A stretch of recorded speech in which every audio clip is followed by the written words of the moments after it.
আপনাদের আজকে ক্লাসটি হচ্ছে কিভাবে আপনারা পিন নাম্বার ক্রিয়েট করতে হবে। পিন নাম্বার ক্রিয়েট করতে হলে আপনাদের আগে কি করতে হবে, পিন নাম্বার ক্রিয়েট করতে হলে আপনাদের আগে টিন নাম্বার করতে পারবেন। পিন নাম্বার আমি অলরেডি আপনাদের গ্রুপের মধ্যে দিয়ে রাখছি, লেখা আছে দেখবেন টিন নাম্বার। হ্যাঁ, আপনারা দেখবেন এই দুইটা ফটো রাখছি আমি। হ্যাঁ, এইটা এবং এই ফটো দিয়ে রাখছি। এখানে দেখবেন ওই ৩ নম্বর লেখা আছে। হ্যাঁ, ১২ নম্বর যে ৩ নম্বর লেখা আছে, এইখানে দেখবেন ১২ নম্বর যে ৩ নম্বর লেখা আছে। হ্যাঁ, আশা করি আপনারা বুঝতে পারছেন। তারপর এখানে দেখেন ৩ নম্বর লেখা আছে। আপনারা এখানে পড়লে বুঝতে পারবেন। এখানে বেসিক নাম্বার দেওয়া আছে। নাম্বারগুলো হচ্ছে ১২ ডিজিটের। অর্থাৎ ৩ নাম্বারগুলো হচ্ছে ১২ ডিজিট। আর ২ নাম্বার হচ্ছে ১৩ ডিজিট। আমাদের ১২ ডিজিট থেকে ১৩ নম্বর ১৩ ডিজিট নিতে হবে। তবে এই জিনিসগুলো আমি দেখিয়ে দিচ্ছি। নাম্বারগুলো হচ্ছে ১২ ডিজিটের। যেকোনো একটি তিন নাম্বার ফিরুন, মানে এই পুরো নাম্বার শুধু তিন নাম্বারটা ৩ বাদ দাও, মানে ৪৩, ৬২, ৫২, ৮৪, ৪৯, ৬০। তো এটা কপি করবেন অথবা লিখবেন। কোনো এক জায়গায় লিখবেন। তারপরে তার সাথে আর যেকোনো একটি নাম্বার এড করবেন। যেমন ০ থেকে ৯ পর্যন্ত। আপনারা যেকোনো এক জায়গায় ০ থেকে ৯ পর্যন্ত যেকোনো একটা সংখ্যা ০ থেকে ৯ পর্যন্ত যেকোনো একটা সংখ্যা নিতে পারবেন। আবার একটা আমরা শুরুতে আপনারা কিন্তু বসাতে পারবেন না। শুরুতে ০ থেকে ৯ পর্যন্ত যেকোনো একটা বসাতে পারবেন না। অর্থাৎ শুরু শেষ অর্থাৎ ১৩ ডিজিট হতে হবে। অবশ্যই প্রথম দিকে বসাবেন না, মানে শুরুতেই বসবেন না। হ্যাঁ, শুরুতেই পাকনামি করে বসাতে চাবেন না, বুঝছেন? তারপর হচ্ছে গিয়ে আপনারা অবশ্যই প্রথম দিকে বসবেন না। প্রথম দিকে না বসে যেকোনো জায়গায় বসবেন, মানে এই প্রথম দিকে না বসে কোনো জায়গায় বসাতে পারবেন। আমি একটা টি নম্বর লিখতেছি। আমি তো আপনাকে দেখে দিচ্ছি কিভাবে টি নম্বর ক্রিয়েট করতে হয়। আমরা যেকোনো একটা কলেজ গ্রুপে অথবা মেসেঞ্জারে, হোয়াটসঅ্যাপ যেকোনো একটা জায়গায় গিয়ে ওই ট্র্যাক করবো গিয়ে, বুঝতে পারছো? চিন নাম্বারটা, হ্যাঁ, আমরা চিন নাম্বারটা করবো, লিখতেছি, দাঁড়াও।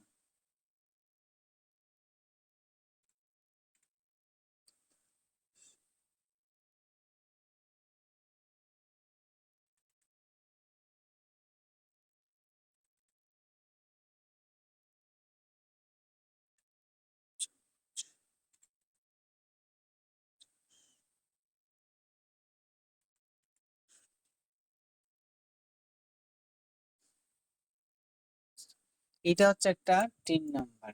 হ্যাঁ, আশা করি আপনারা বুঝতে পারছেন। এইটা হচ্ছে একটা টিন নাম্বার। হ্যাঁ, এখন এটাকে আমরা কিভাবে বিন নাম্বার ক্রিয়েট করতে পারি। টিন নাম্বার এই সব সংখ্যা আপনি বলতে পারেন। ওই আপনাদের তোমাদের যে ছবি আছে এখানে লেখা আছে টিন নাম্বার। দুই কোণের মধ্যে তিনটা টিন নাম্বার আছে। এখানে দেখবেন এই টিন নাম্বার লেখা আছে। হ্যাঁ, ১২ সঙ্গে একটা টিন নাম্বার। যেকোনো এই গ্রুপটি আপনারা কিছু বলতে যাবেন না। যেমন ওয়ান থেকে যেকোনো একটা সংখ্যা বসাতে যাবেন না। আপনারা কি করবেন, যেকোনো এক জায়গায় বসাবেন। হ্যাঁ, যেকোনো এক জায়গায় বসবেন। যেমন ধরেন আমি এখানে 5 বসালাম। হ্যাঁ, এটা একটা আমাদের নাম্বার ঠিক গেছে। হ্যাঁ, ধরো আমার এইটা এই যে আমি এইখানে দিব 7। আমার এইটা আমাদের একটা বি নাম্বার হয়ে গেছে। হ্যাঁ, আসলে আপনারা বুঝতে পারছেন। আবার ধরেন আমি এইখানে দিলাম, আমরা দিলাম 8 হ্যাঁ, পুরের পর দিলাম আমরা 9। তার মানে এইটা আমাদের একটা বিগ নাম্বার ক্রিয়েট হয়েছে। আপনি দেখেন আমাদের 13 ডিজিটের একটা সংখ্যা। দেখেন 1, 2, 3, 4, 5, 6, 7, 8, 9, 10, 11, 12, 13।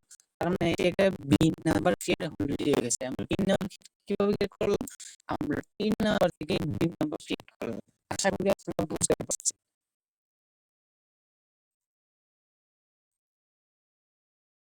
আপনারা চাইলে আমি আরো যে ২টা হচ্ছে ৩ নাম্বার হচ্ছে ওইটাও আমি আপনাদের দেখাচ্ছি। আমি আরেকটা দেখাইলাম, আমি আরেকটা দেখাইতেছি, আপনারা দাঁড়ান। আরেকটা দেখাচ্ছি, ওয়েট করুন। আরেকটা ৩ নাম্বার নিলাম আমরা 194656352028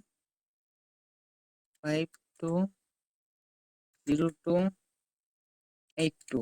এটা হচ্ছে একটা তিন নাম্বার, এটাকে আমরা ভিন নাম্বার ক্রিয়েট করতে হবে। আশা করি আপনারা সবাই বুঝতে পারছেন কিভাবে ক্রিয়েট করব। আমরা শুরুতেই কোনো সংখ্যা অ্যাড করতে যাব না, হ্যাঁ। আমরা শুরুর প্রথম এটা বাদ দিয়ে যে কোনো এক জায়গায় আমরা বসাতে পারবো, 0 থেকে 9 পর্যন্ত যে কোনো একটা সংখ্যা, বুঝতে পারছেন? অতিরিক্ত সংখ্যা কোনো অ্যাড করতে যাবেন না আপনারা, বুঝতে পারছেন? উম, যে কোনো একটা জায়গা এই প্রথম দিকে না বসিয়ে যে কোনো এক জায়গায় আপনারা বসাবেন। যেমন ধরুন এইখানে আমি 7 বসালাম, তার মানে এইটা আমাদের একটা বিন নাম্বার ক্রিয়েট অলরেডি হয়ে গেছে, হ্যাঁ। ধরলাম আমরা এই 7টা এখান থেকে বসাবো না, আমরা লাস্টে 9 বসাবো, তার মানে এইটা আমাদের একটা বিন নাম্বার ক্রিয়েট হয়ে গেছে, বুঝতে পারছেন? আপনারা একটা 3 নাম্বার দিয়ে একাধিক বিন নাম্বার ক্রিয়েট করতে পারেন। আশা করি আপনারা বুঝতে পারছেন। তাই এইখানে আমাদের ক্লাসটা ক্লোজ করে ফেলতেছি।